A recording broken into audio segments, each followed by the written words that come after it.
item if you've slain all the brothers, and that's really your main goal when you're coming to Barrows, is to kill all the brothers and kill... You gotta slay 10 creatures, I'll explain that later.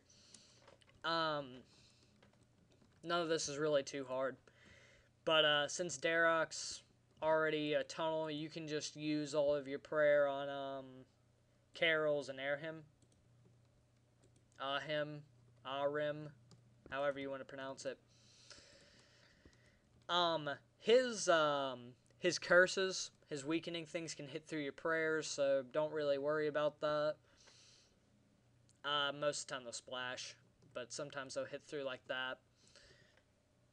But continuing what I was saying, you have to slay all 5 of the brothers before entering the tomb, and then once in the tomb, you have to kill the last brother who's a part of the tunnel, or the main person of the tunnel.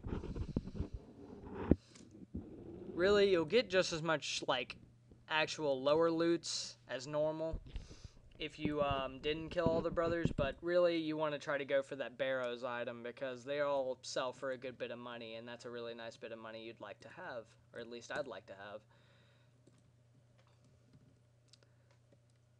have. We'll see if he hits me, but when he hits me, he doesn't... Yeah, there's no melee symbol, so I'm guessing he's just hitting through my armor, since the special effect might not happen if I don't have my prayers on.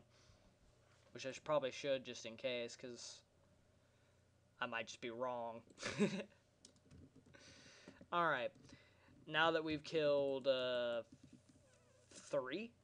Alright, now we're going to Torag. I still have some prayer, so I might as well just use it here. Any kind of leeching thing works. You know, just oriented towards what kind of thing they're using.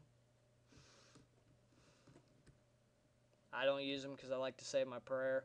I use piety if I have it, but I'm on curses because of a video I made the other day.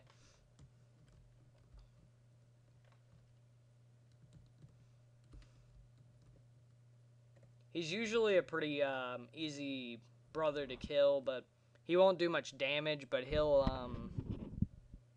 won't take a lot either. As you can see, Airham lowered some of my supersets. He didn't mess with my attack, though. Alright, if you haven't had a tunnel by now, Guthans is going to be your tunnel. Tunnels really aren't that hard. You just got to be aware of the fact that a brother's going to randomly come out at you. I'm going to explain how the tunnels work while I'm down in there, but for right now, just don't worry about it.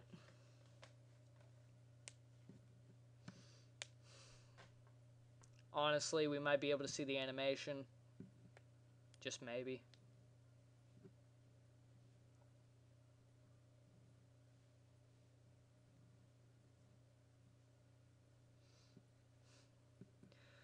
Also, if you're down here and you're killing the brothers, instead of bringing a superset, you could bring a magic potion and use ice magic from the ancient magic spellbook and freeze them in place and move away from them and just kind of farcast them. Or you can use Slayer Dart. Slayer Dart's really convenient because of the fact that it hits with magic, so it damages all of the brothers really well. Yes, even Airham, for some reason. And you can use it in melee armor, it'll be just as effective. It doesn't work off of a magic bonus, but it works off of a magic-based attack for some reason. You do need like 55 Slayer to be able to use it. But overall, it's pretty worth it. Also, I see a lot of people using black salamanders. I've only used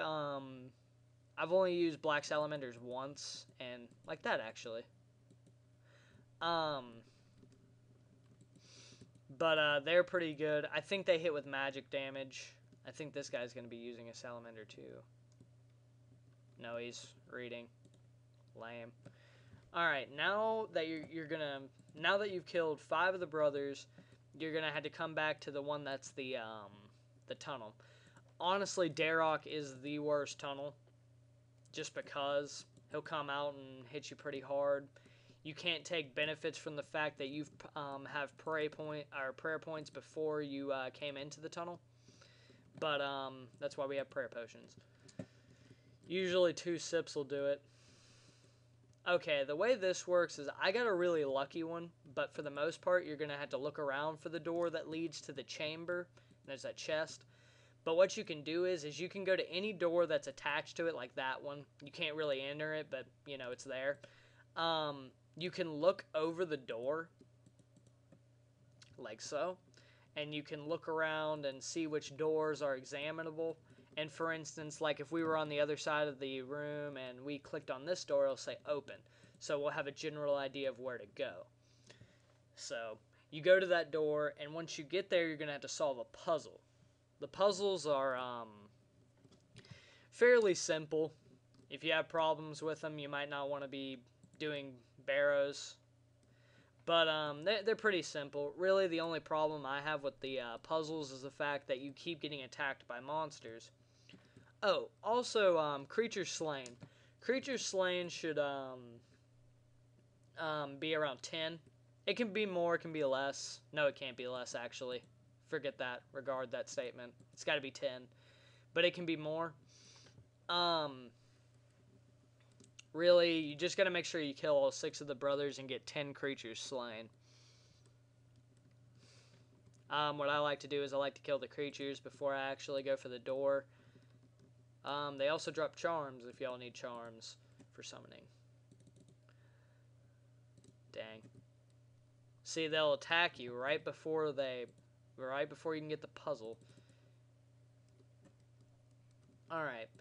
Now that you have 9, you must slay 1 more. Also, the way this works is the brother in the tunnel can appear at any one of these doorways. It's just random chance. Or they will come at you whenever you open up this chest. Which, for me, it looks like he's going to come at me when I open the chest. When you're fighting Darok especially, you want to make sure your HP is really high, so you don't get, like, messed up, or you die, you know. And there's an example of someone getting something good, a DH plate. Like I said, I like to start to pray when he gets low, but that's risky. It's up to y'all. Really, it just saves prayer points, especially when you're in the tunnel, because you don't really know how much you're going to actually hit.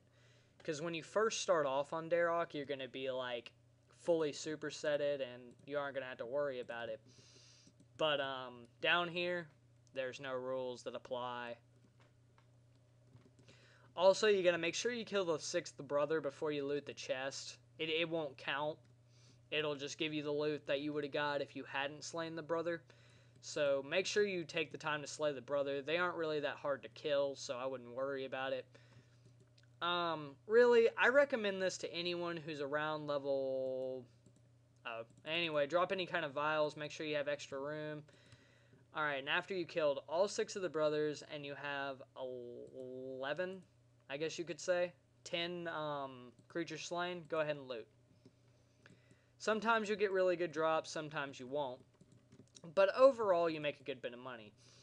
Also, bringing a Ring of Wealth will help your chances of getting good things. I've had some really strange drops, and they're interesting, like a Dragon Medium Helmet, stuff like that. And that's my guide to Barrows. Honestly, when I came here, I used 2 doses of Prayer Potion and 3 Monkfish. So there's 3 Monkfish, and there's a full Prayer Potion, which is going to be a little bit more expensive. Let's just say that the Prayer Potion 2 doses will be like 2K. That's about 5K, or never mind, 5K. Yeah, let's just say 5K. Because I made more than that and I can flaunt it. But there's Death Runes, which are nasty. Blood Runes. I got a loop half of a key. I think that's a loop half, yeah. And this. So I spent 5K and made 102K. Really, I recommend this to anyone who's above 80, but they'll have to use a lot of supplies, or 90 for more efficients. Really, anything higher than that is just going to make you more profit, because you won't take as much damage, etc., etc. this is a live guide, so pardon me if it's not all that great, but I hope y'all learned something, and hope I'll see y'all at Barrows sometimes. All right, good luck barrowing.